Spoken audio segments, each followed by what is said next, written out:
You buy from Amazon for a discount, you're destroying Main Street. You're destroying small business.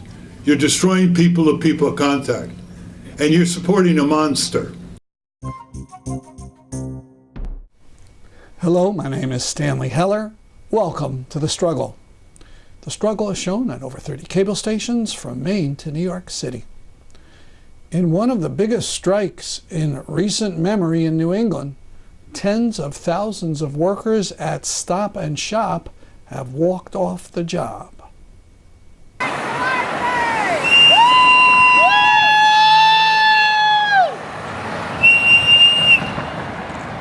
So what are the issues? Why are people out on strike at Stop and Shop? We're all standing together because A-Hold is trying to cut our benefits, add raises. What else? They want to take away the pension, and they want to take away Sunday pay and holiday pay, which is time and a half for us. And our company owners, they live in the Netherlands. They made over $2 billion last year. And we're just trying to get a fair contract. We're not asking for much more. We're asking for what we have and to keep our benefits. They want to cut our insurance. They want to cut our pensions. They want to cut our wages. They don't want to give us a fair contract. And over 31,000 people walked out yesterday over 5 unions all across New England. Stop and Shop stores are all over our viewing area. Please don't cross the picket line, and find time to go down to the picket line and walk for an hour or so with these striking workers. Julian Assange has been forced out of an Ecuadorian embassy in London and arrested. It's feared that he'll be handed over to the American government, which was deeply embarrassed by his publication of evidence of war crimes by U.S. diplomats and military commanders. For this, he could be thrown into a U.S. dungeon for decades. The right of a publisher to publish must be defended. Nearly 400 people rallied outside the Swank Dorchester Hotel in London, which is owned by the Sultan of Brunei. They were protesting Brunei's enactment of death by stoning for homosexuality, adultery, and insulting the Prophet Muhammad. At one point, they broke through the hotel's barriers and peacefully besieged the front doors. Hundreds of rainbow-colored stones were dumped on the hotel's steps, and anti-Sultan slogans were scrawled on the forecourt.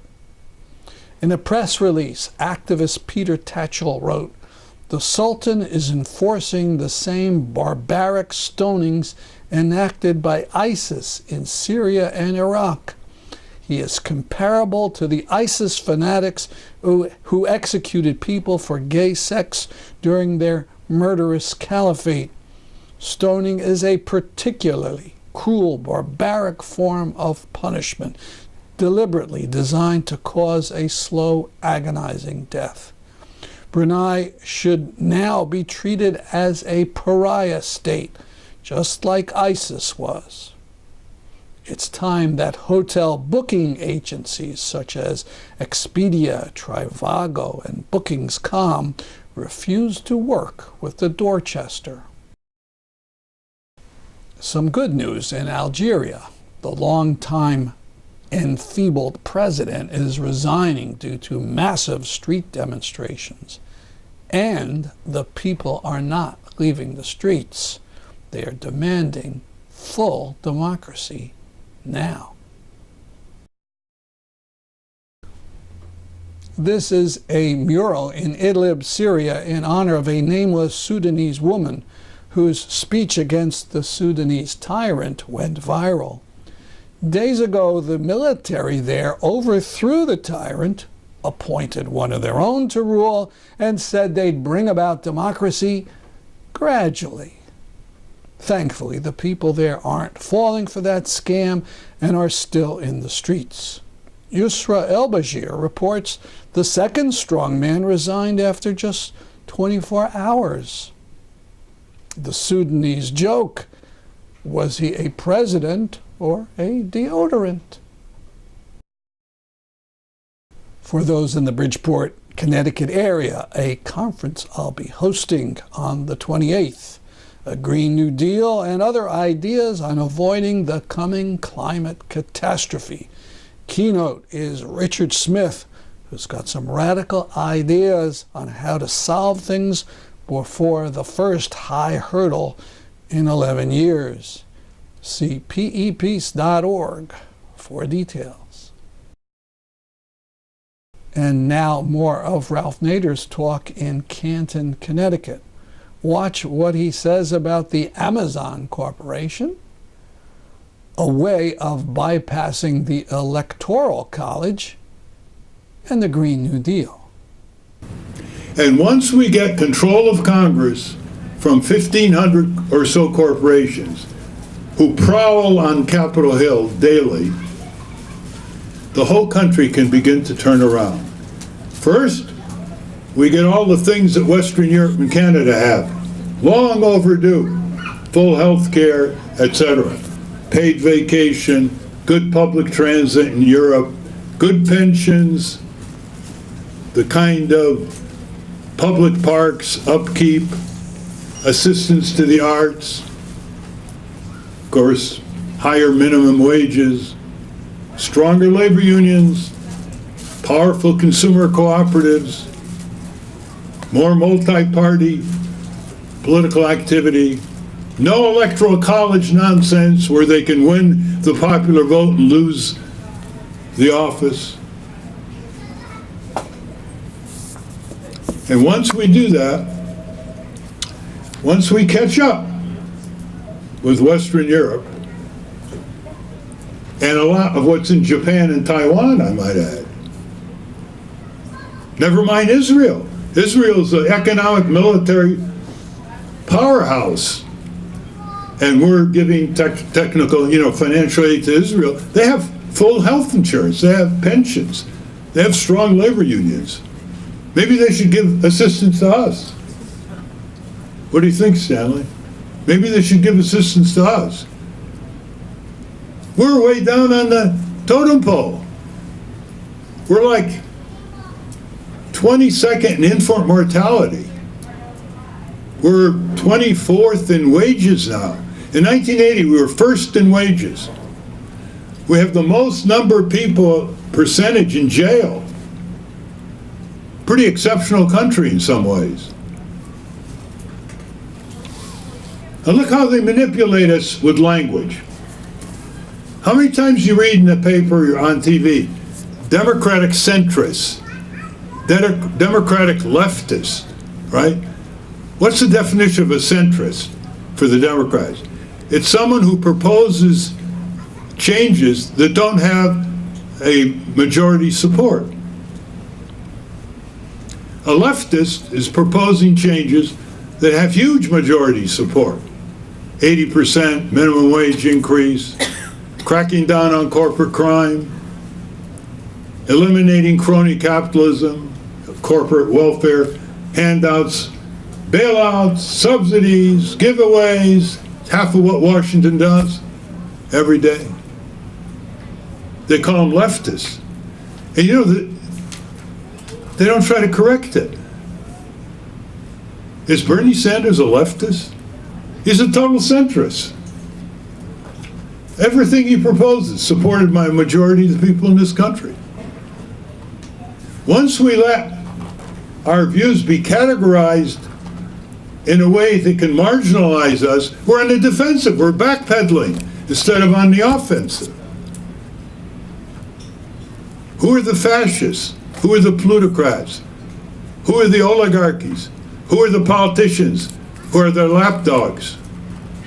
That's the way to go on the offensive. Do you have any idea where this country is going to be in 10, 20, 30 years, given the present trends? 40% of Florida's population lives on land 8 feet or less from above sea level. That whole area is going to be gone. They already have an evacuation plan for Miami Beach. A lot of New York will be gone. Not to mention other things, spreading pestilence, all kinds of diseases because of the habitat changes, malaria, infectious diseases, tornadoes, furious tornadoes, more frequent. Look what the hurricane did to Mozambique and those African countries. They've never seen anything like this. And that's just the beginning. Is that what we want to leave to our descendants? If we don't want to wake up for ourselves, let's wake up for our children and grandchildren. Maybe, as Margaret Mead, the anthropologist, once said, you know, if you don't want to do it for yourself, do it for your children and grandchildren. Most people, you know, that'll wake up people. The worse things get, the more motivated you should be. We do not have the luxury of dropping out. We do not have the luxury of disconnecting. We do not have the luxury of discouragement. We redefine moral courage. And moral courage is much more difficult for people than physical courage. People will suddenly move to help somebody in danger. Moral courage gets retaliated against day after day after day. You can lose your job, you get ostracized, you get maligned on the internet, but moral courage is what we need. We need people who are not blistered by moonbeams. We need people who keep saying to themselves, the biggest authority to turn our country around, the Congress, the tax power, the spending power, the confirmation power, the war-making power, and the peacemaking power, the public budget power, the consumer protection power, the worker protection power. You want to expand the list? And there are only 535 of them. You know what it really starts with? It doesn't start with Congress. It doesn't start with anything other than civic self-respect. Do you think you count? Do you think you matter? Do you think you're going to lead? The answer is no. You're not going to live a very happy life. Because sensitive people who feel that everything around them are closed doors get very despairing, very dismayed. Their morale is shattered. And you know where all that leads. Well beyond Valium, it implodes. So the pursuit of happiness is preceded by the pursuit of justice. That's what's needed. And I want you to help me. Why, for 30 years, I've been saying this, we don't have one Congress watchdog group in America. Why not in John Larson's district? Why not in Rosa Dolores' district? Why not in Joe Courtney, nuclear subman district?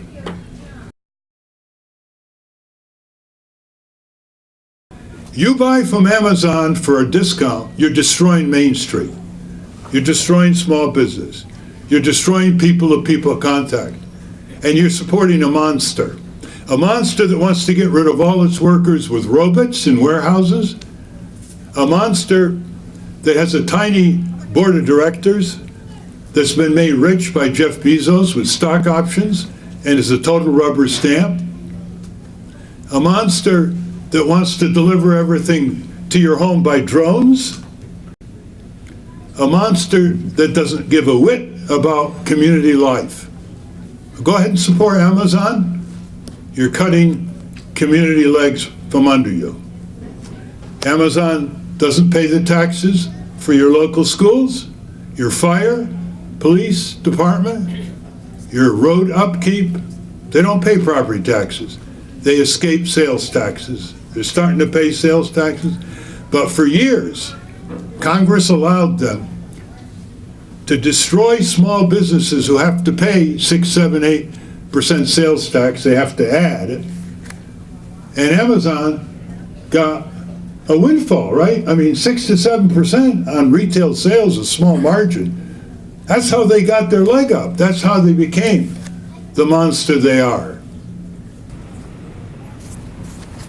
If you want my weekly column free, 7 minutes of agitation, go to nader.org and you get it free. Sign up, you get it automatically every week.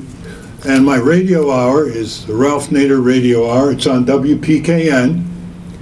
How many listen to WPKN?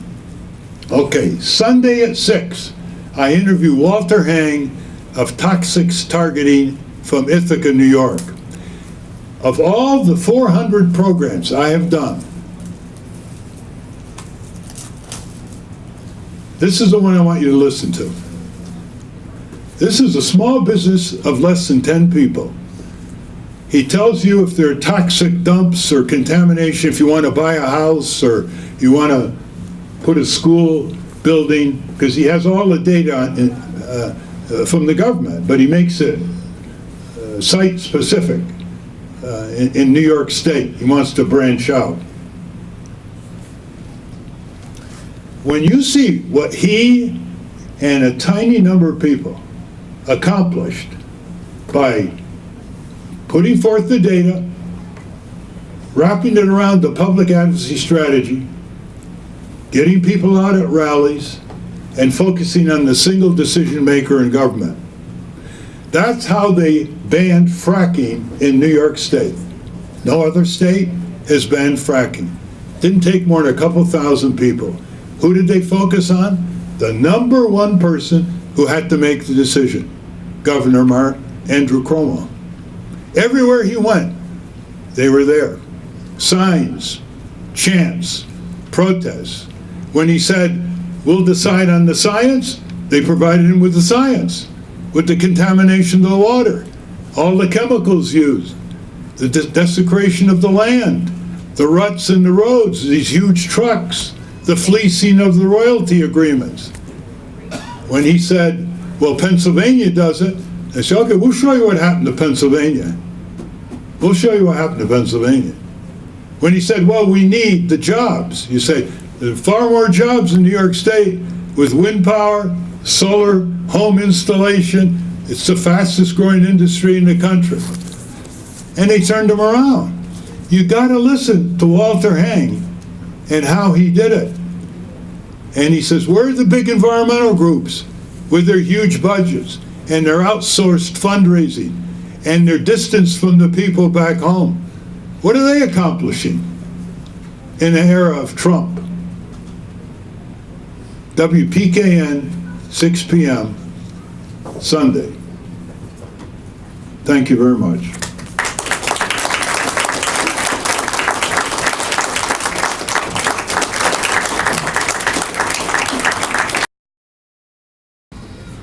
High school is a lot of waste of time now. For you. They waste a lot of time. Like the two areas of law they need to get taught is contract law, because they click on, they have all these privacy invasions, commercializing their information, they get ripped off in the credit cards, and they should learn the law of wrongful injury. They get bullied, they get assaulted, they get contaminated air, water, they get opiates, all that criminal marketing. And you can't tell me high school students can't learn these rudiments of contract and tort law that relate to their daily lives, right? Not taught. Zero. What is it? They just want computer literacy? What about civic literacy? What about defense, their own protection? You got to go to the high schools and say, nonsense. You can teach the rudiments of tort law in 2 hours and leave them with something to read. This idea that they don't get it, there's a professor who taught at Mount Holyoke tax law to undergraduates, the first one in America. And he decided that he's going to teach high school students tax law. I said, John, his name is John Fox, you're going to teach these kids tax law? He said, they get it. There's no problem. They start telling me how they're going to advise their own parents. This idea, if you have low standards for students, they'll oblige you. If you have high standards for students, they'll surprise you, right? I just want to say that because I listened to your podcasts, I got involved in the National Popular Vote Compact. Oh, yeah. I wrote testimony, which I had never done before, and presented it. I didn't present it, but I forwarded it to the legislature, and it passed last year. That's so right. Connecticut is now part of the National Popular Vote Compact. There you are. And that's because of you. But It's because of you, too. yeah. But I'm also recently retired, and now I feel that I have the time and I feel an obligation to become more active, and I've sort of focused on voting rights because I didn't want to get too scattered. But what could we do to organize retired people who actually have some time and really have an obligation to make our world better? Can you hear me, by the way? Yeah. It's hard without the mic. Yeah. Sorry. That's all right. Okay, that's a double question. It's wonderful to see. Do you all know about nationalpopularvote.org to get rid of, neutralize the Electoral College? They've already got states representing 182 electoral votes. They need to go to 270. They've passed along Connecticut and New Jersey and New York, Illinois, California, and all the laws are the same. They say when we get to 270 electoral college votes, that's a majority, we will throw our electoral college votes to whoever wins the popular vote for president. So they don't have to repeal the electoral college. They just neutralize it. And that is started by a wealthy progressive person, Steve Silberstein, in San Francisco. He has 6 lobbyists go around the country. And the Democrats have lost 2 presidential campaigns in 16 years because they won the popular vote in 2016, lost the electoral college vote, and they still won't jump on this bandwagon. But Connecticut is one of the more recent states that passed it, and it's now up to 182, and you can see how listening to it, mobilizing, she wrote the testimony, and they got the word, and it's passed. Retired people are a huge resource, not only because they've been around and they have some more experience and wisdom than younger people may have, but they have the time. And they also are very worried about future generations, who are their children and grandchildren, great-grandchildren. Now, I want to emphasize again, every civic initiative that you pursue, ask yourself, who is in the government is going to get it done? And more often than not, it's going to be your Congress and your state legislature. So when you have huge rallies, don't let the energy go into the ether on a weekend.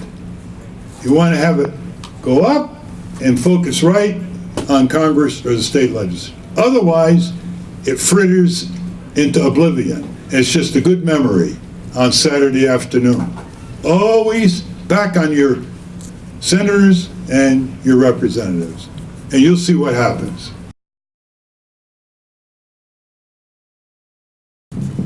Steve Tracy from Goshen, Connecticut. I was in a pretty serious automobile accident about 17 years ago. I credit the seatbelt and the airbag that probably wouldn't have been there without you for the fact that I walked away in pretty good shape. So this is my thanks, my opportunity to say thank you. Thank you. That's what it's all about. That's what it's all about. And it's interesting how people who have these stories, very few of them write a letter to the editor or publicize them. So it's really important because, you know, the auto companies are swarming over Capitol Hill, and they always trying to pull it back and stop more safety features that are very inexpensive and reduce your auto insurance. I love when they said to me, do you know the seatbelts and airbags are expensive? I said, really? I said, how expensive is your auto insurance? the more deaths, injuries, and crummy bumpers for property damage, the higher auto insurance. And that's every year. A seatbelt and airbag is amortized very rapidly. One-time investment. It's kind of a technical insurance policy. So you always have to connect all of this. Hi, thank you very much for being here today. Just curious to get your thoughts. What do you think of the Green New Deal that's been proposed? Question? Yeah, I'll get that. On the Green New Deal? Yeah.